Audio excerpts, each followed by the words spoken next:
In the never-ending quest for higher and higher levels of nutrition in my food, I have two interesting things I'm going to add to the garden today.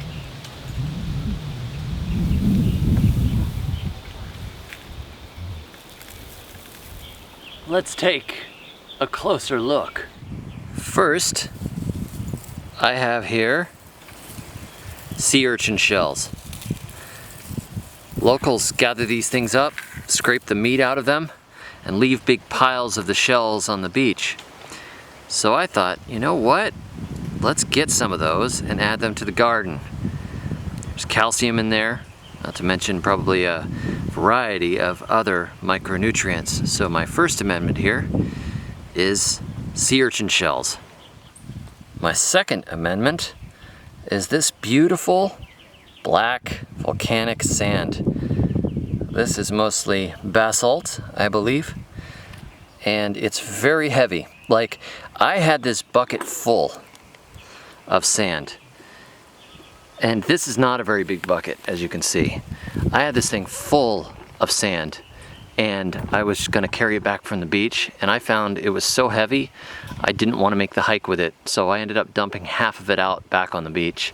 It's amazing. I mean, this feels like you're hauling metal, and I think you actually are.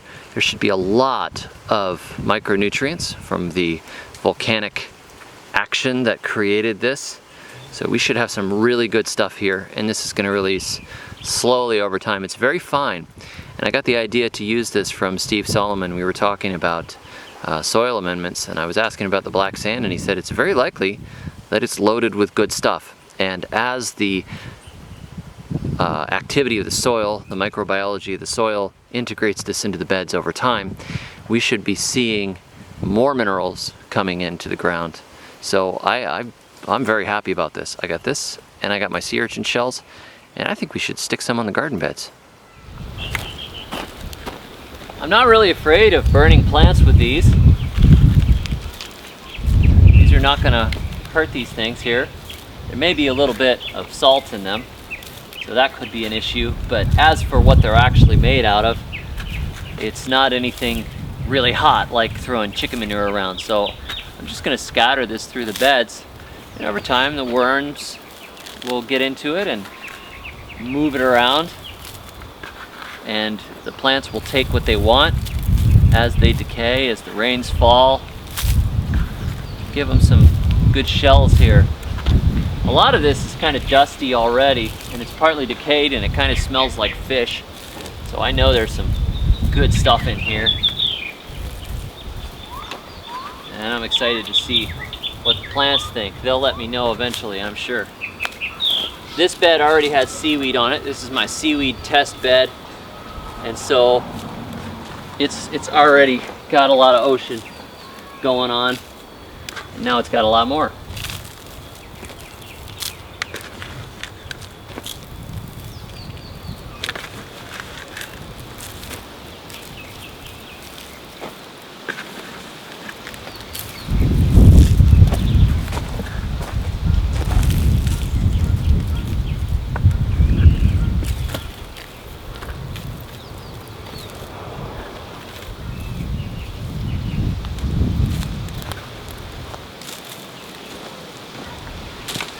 Now let's give it some of that black sand.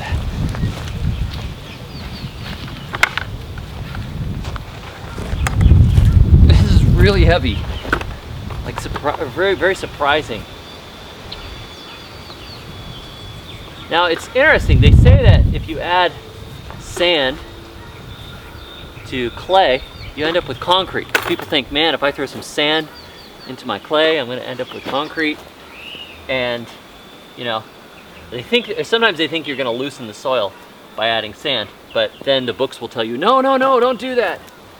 Don't do that. But what I found with beach sand is that it actually does loosen the soil, probably because its shape. I was surprised. One bed that I threw a bunch of seaweed into without rinsing it ended up becoming really loose and very, very easy to work. And I said, this is the opposite of what I'd read. What's going on here?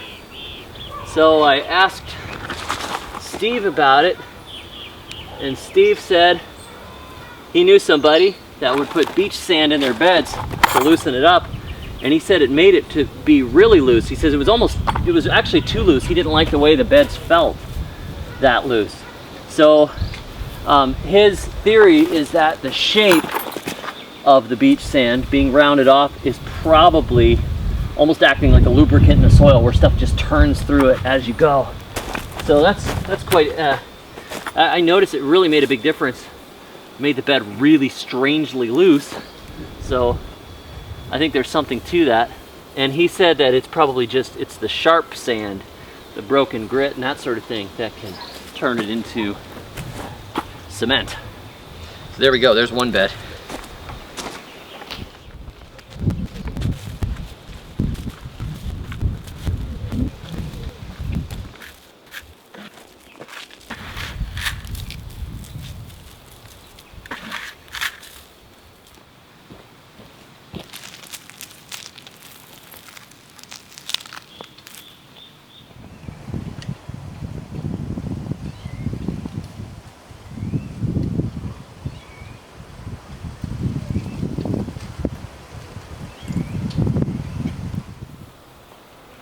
This should be the equivalent of putting azomite or something like that on it.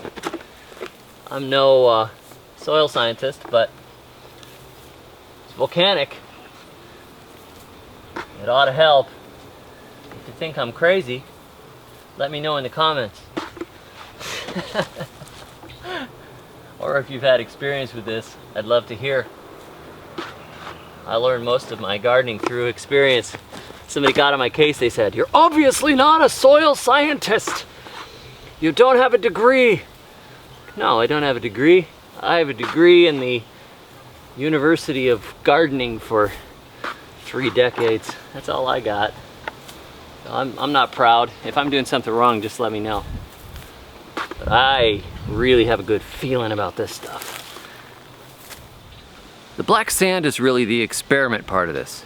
I know the sea urchin shells will work.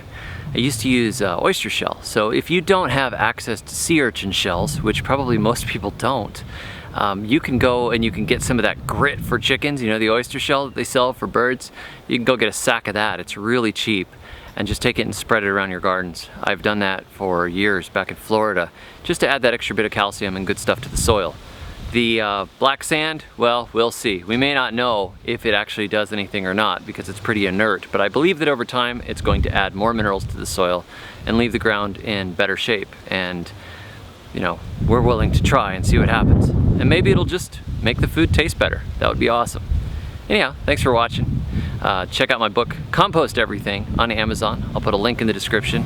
And until next time, may your thumbs always be green. I went to see David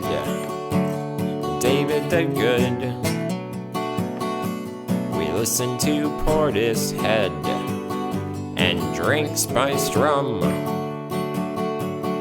He threw me off the ramp and broke my foot and broke my wheelchair, all in good fun.